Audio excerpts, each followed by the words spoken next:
इस तरह के अगर यूट्यूबर फेम लेके, वो जितने भी फेम हों, मुझे उससे गर्ज नहीं है, लेकिन यूट्यूब पे जाकर सोसाइटी के अंदर नेगेटिविटी फैलाई जाए, जुए को प्रमोट किया जाए। आप देखें कि दुनिया का सबसे बड़ा जुए का गढ़ जो है वो इंडिया है। ऐसा ही वहाँ के लोगों ने ये ऑनलाइन एप्लीकेशंस अफ्रीकन कंट्रीज़ में, जो छोटे छोटे कंट्रीज़ हैं जहाँ पर ये चीज़ें इलीगल नहीं है, ये सर्वर वहाँ पे लॉन्च हैं जहाँ से वो एप्लीकेशंस आपके मुल्क में आ रही है। और एक घिनौनी साजिश के ज़रिए, जो बाकी तमाम मज़ाहिब को इंसान नहीं समझते, वो ये अंबानी टम्बानी ये जितने भी हैं सब जुए के बाप हैं। इनके पास जितना पैसा है जुए का है, ये जुए से खेल करवाते हैं। ये इसको जब गिरफ्तार किया गया एयरपोर्ट से, क्या ये फरार हो रहा था या वैसे इसको पता ही नहीं था कि मुझे एफआईए मेरे घेरा तंग किए हुए है? जब इनको नोटिस किए गए, जून की इंक्वायरी लगी हुई है, तो ये हमारे ऑफिस तो नहीं आए, एयरपोर्ट पहुंच गए। तो इनको रोकने के लिए ये किया। It is not a issue if a criminal, हाँ बात मुझसे ये लोग करें कि क्या इसने क्राइम किया कि नहीं किया। बिल्कुल। अब वो ये बात करें कि जी वो जो पकड़ा तो वो सोया हुआ था, या वो हॉस्पिटल में था, या वो एयरपोर्ट पे मुलजम था। तो भाई मुलजम तो मुलजम है। जिस हालत में जहाँ भी कानून को मिलेगा, हमारा ड्यूटी है कि हमने उसे गिरफ्तार करना है। रजब भट्ट के हवाले से भी आप कुछ इंटरव्यूज हमने देखे, उसमें आप कह रहे थे कि वो भी बहुत जल्द आसपास होगा आपके कहीं। जी, उसके अगेंस्ट हमारे पास 3 इंक्वायरीज़ हैं जो मेरे अभी इलम में हैं कि 3 इंक्वायरीज़ कम से कम तो हैं। उन इंक्वायरीज़ में एक तो कोई ब्लास्फेमी कंटेंट्स के रिलेटेड है, एक क्रिश्चियन कम्युनिटी ने कोई कंप्लेंट की हुई है, एक यही जो सोसाइटी में बिगाड़ फैलाना और जुआ आम करना, उसकी एक इंक्वायरी है। तो वो जब पाकिस्तान से बाहर है, जब जैसा कि सोशल मीडिया और हमें रिकॉर्ड से पता चला, तो जैसे ही वो पाकिस्तान में आएगा इंशाल्लाह उससे इन्वेस्टिगेशन की जाएगी। अगर वो गिल्टी निकला तो वो भी इसी हवालात में होगा, अगर वो इनोसेंट निकला तो वो अपने घर होगा। और अगर वो पाकिस्तान ना आया तो फिर क्या करेंगे? पाकिस्तान ना आया तो हम एक्स पार्टी पर्चा दे देंगे, उस पर एफआईआर करेंगे, 87 की कार्रवाई स्टार्ट करेंगे। 30 दिन के बाद उसके दायमी वारंट, परपेचिकुलर वारंट जिन्हें कहते हैं, वो निकलाएंगे। उसके बाद हम इंटरपोल को लिखेंगे और उसको अरेस्ट करके फिर इसी हवालात में ले आएंगे। यूट्यूब की हद तक तो उसकी जो वीडियोस चल रही थी, he is still obviously he is a famous YouTuber, following भी इसकी बहुत ज़्यादा है। यूट्यूब से उसकी अर्निंग भी अच्छी खासी थी। ये जो ज़्यादा मसला बना इसके साथ, ये जो गैम्बलिंग ऐप्स में जब आया तब से हुआ ये मामला इसके साथ? जी, मेरे पास तो ये सरफेस पे उसी वक्त आया जो मेन गैम्बलिंग ऐप का हमारा क्वेश्चन है इससे। उसके अलावा जो इसकी अदर नेगेटिविटीज़ हैं, जैसे मुझे इल्म में आया है ड्यूरिंग द इन्वेस्टिगेशन कि ये टिकटॉक लाइव पे और ये जो बीगो लाइव, इस तरह के जो भी सोशल मीडिया के एप्लीकेशंस हैं, उन पे जाकर लोगों के साथ लाइव में गलीज़ ज़ुबान शेयर करना। बच्चों के जहन पहले ही नाजुक होते हैं, उन्हें मज़ीद जो है घटियापन में ले जाना, जिससे बच्चे अपने घरों में बैठकर प्राइवेसी ढूंढते हैं, माँ बाप से छुप के ऐसी हरकत व सकनात करते हैं। ये तो आप भी मेरी बात को इंडोज़ करेंगे कि किसी आदमी ने 100 डकैतियाँ 100 चोरियाँ भी की हों तो वो सोचता यही, चाहे वो कच्चे के इलाके में बैठा हुआ इश्तिहारी डाकू ही क्यों ना हो, वो ये सोचता तो ज़रूर होगा कि मेरा बच्चा भी पढ़ लिख के डॉक्टर बने, इंजीनियर बने, ना कि डाकू बने। मेरा ये ईमान है। कोई मनशियात फ़रोश भी ये नहीं सोचता होगा कि मेरा बच्चा मनशियात फ़रोश बने, मनशियात का एडिक्टेड हो। अपने बेटे के बारे में तो हर कोई सोचता है, अपनी बेटी के बारे में तो, बच्चों के बारे में हर कोई सोचता है कि ये पढ़ लिख के बड़ा बने। आपने वो देखा होगा पिछले दिनों मुल्तान जनूबी पंजाब का एक बच्चा जिसने मैट्रिक में पोजीशन ली, वो हुकूमती ओहदेदारों के साथ खड़ा था। उसके कपड़े गौर से देखिएगा, उसकी गुफ्तगू सुनिएगा कि वो कह रहा है कि रात को मेरा वालिद उठ के भट्ठे पे जाकर ईंटें बनाता था, ईंटों की मजदूरी करता था, इसलिए कि मेरा बेटा पढ़ सके, मेरे बेटे को कि मैं फ़ीस अदा कर सकूं। वो बाप सोचता था, वो रोता था बच्चा कि मेरा बाप कितनी मेहनत करता था कि मैं अपने बच्चों को दूध पिला सकूं, उसके लिए खाना ला सकूं।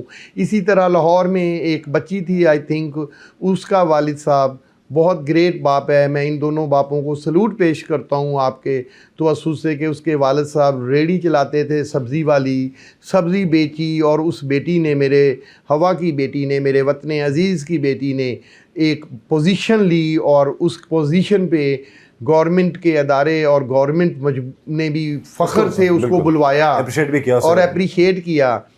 अब वो तो एक एस्पेक्ट है हमारी सोसाइटी का। बिल्कुल ऐसा ही। अब एक उस पहलू को देखें कि कितने गरीब लोग कितनी मेहनत मुशक्क़त से अपने बच्चों को पढ़ाने का ख्वाब देखते हैं और उन्होंने पढ़ाया, उनको एक नाम दिया। दूसरी तरफ इस तरह के अगर यूट्यूबर फेम लेके, वो जितने भी फेम हों, मुझे उससे गर्ज नहीं है, जो भी शख्स, आपने बड़ी खूबसूरत अभी बात करी कि जो तो पॉजिटिव कंटेंट डिलीवर कर रहे हैं, वो अपना रेवेन्यू कमा रहे हैं, वो अपना ही नहीं कमा रहे, वो इस वतन की भी खिदमत कर रहे हैं, वो टैक्स भी दे रहे हैं, वो पाकिस्तान के अंदर रेमिटेंस भी आ रहे हैं, बाहर से डॉलर्स भी उनकी वजह से आ रहे हैं, हम उनको सलाम पेश करते हैं। यूट्यूब पे जाना कोई बुरी बात नहीं है, आपने बहुत खूबसूरत बात करी, लेकिन यूट्यूब पे जाकर सोसाइटी के अंदर नेगेटिविटी फैलाई जाए, जुए को प्रमोट किया जाए। आप देखें कि दुनिया का सबसे बड़ा जुए का गढ़ जो है वो इंडिया है। ऐसा ही। वहाँ के लोगों ने ये ऑनलाइन एप्लीकेशंस अफ्रीकन कंट्रीज़ में, जो छोटे छोटे कंट्रीज़ हैं जहाँ पर ये चीज़ें इलीगल नहीं हैं, ये सर्वर वहाँ पे लॉन्च हैं जहाँ से वो एप्लीकेशंस आपके मुल्क में आ रही है। और एक घिनौनी साजिश के ज़रिए हमारा हमसाया मुल्क, ऑनरेबल हिंदू मज़हब के लोग हमारे वतन अजीज़ में रह रहे हैं और बहुत इज़्ज़त व एहतराम से रह रहे हैं और तमाम हकूक़ उनको दिए जाते हैं। वो लोग जो हमें सोच की बात कर रहा हूँ, घटिया सोच की बात पाकिस्तान को नुकसान पहुंचाने, कि जो पाकिस्तान को नुकसान पहुंचाते हैं, जो बाकी तमाम मज़ाहिब को इंसान नहीं समझते, वो ये अमानी, अंबानी, डम्बानी, ये जितने भी हैं सब जुए के बाप हैं। इनके पास जितना पैसा है जुए का है, ये जुए से खेल करवाते हैं। दुबई में, इन कंट्रीज़ में इनके ऑफिस हैं बड़े बड़े लविश किस्म के। और जो ये मेरे वतन अजीज़ में हमारे कौम के पैसे हैं, अरबों रुपया, आप कैलकुलेट करके देख लीजिएगा। मैं इसके ऊपर भी रिसर्च कर रहा हूँ कि कितना पैसा मुल्क से बाहर जा रहा है हर महीने। मैं आपको दावे से रफ एस्टीमेट के ज़रिए कह लेता हूँ कि मंथली अरबों रुपया हमारे वतन अजीज़ से अमाउंट बाहर जाती है जुए में हारने की वजह से। ये जो ऐप्स के जरिए हो रहा था जी, ऐप्स के आज। अच्छा, इसमें किसी एक ऐप का ये डकी भी जो है, इसको आप पता हमें चल रहा है, आपके इंटरव्यू से भी हमने देखा है कि वो किसी को हेड कर रहा था मुबैना तौर पर, यह किस तरह का मामला है? जी, जैसे ब्रांड एम्बेसडर्स होते हैं ना, तो उसको मुख्तलिफ ब्रांड्स के, तो बकौल उसके कि वो एक जुए की ऐप का ब्रांड एम्बेसडर है पाकिस्तान में, और अगर उस ऐप का बेनिफिशरी इंडिया है, तो ये पॉसिबल है कि पाकिस्तानी को इस तरह की वतन के साथ जो है वो मतलब गद्दारी करनी चाहिए, या वतन के लोगों को बिला बसला के उनके पैसे चोरी करवा के उन्हें दें और उसके इवज़ लाखों डॉलर वो वसूल करें। अच्छा, ये इसको जब गिरफ्तार किया गया एयरपोर्ट से, क्या ये फरार हो रहा था या वैसे इसको पता ही नहीं था कि मुझे एफआईए मेरे घेरा तंग किए हुए है? नहीं, फरार हो रहा था। अब ये तो बाद में जो भी इंस्टांस वो कोर्ट ऑफ लॉ में लेते हैं, उसके लिए हमारे जो प्रोसिक्यूटर्स हैं वो कोर्ट ऑफ लॉ में उन्हें आंसर कर रहे हैं। और ये वैसे भी कोई ऐसी बात नहीं है कि वो भाग रहा था, ये तो खुदा जानता है या उनका दिल जानता है। जब इनको नोटिस किए गए, जून की इंक्वायरी लगी हुई है, तो ये हमारे ऑफिस तो नहीं आए, एयरपोर्ट पहुंच गए मलेशिया जाने के लिए। ये बड़ा एक इंपॉर्टेंट चीज़ है नाज़रीन, यहाँ पर जो अपने इस प्रोग्राम के जरिए से अपने तमाम व्यूज़ को बताऊंगा कि जिस तरह अभी सरफराज साहब ने बता दिया कि पहले बाकायदा तौर पर इसको नोटिस हुए, जून में आप कह रहे हैं नोटिस हुए इसको? जी, जून की इसी ऐप के लिए या इस तरह मिसयूज करने के इसी इंक्वायरी, रेगुलर इंक्वायरी। तो ये नहीं आया आपके पास? डेफिनेट नहीं आया, तभी तो हमने इनका नाम स्टॉप लिस्ट में डाला और ये भागने लगा तो हमने पकड़ लिया। अब लोग कहते हैं कि जी इसका नाम क्यों डाला, अभी नहीं डालें। अगर जिनका डाला वो भी कभी कोई गधे के ऊपर बैठ के पहाड़ों में से पाकिस्तान से भाग जाते हैं, कोई किसी चीज़ पे बैठ के भाग जाते हैं, तो इनको रोकने के लिए ये किया। It is not a issue if a criminal. हाँ, बात मुझसे ये लोग करें कि क्या इसने क्राइम किया कि नहीं किया। बिल्कुल। अब वो ये बात करें कि जी वो जो पकड़ा तो वो सोया हुआ था, या वो हॉस्पिटल में था, या वो एयरपोर्ट पे मुलज़म था, तो भाई मुलज़म तो मुलज़म है। जिस हालत में जहाँ भी कानून को मिलेगा, हमारा ड्यूटी है कि हमने उसे गिरफ़्तार करना है। आप खुद सोचें, इसका दूसरा पहलू भी देखें।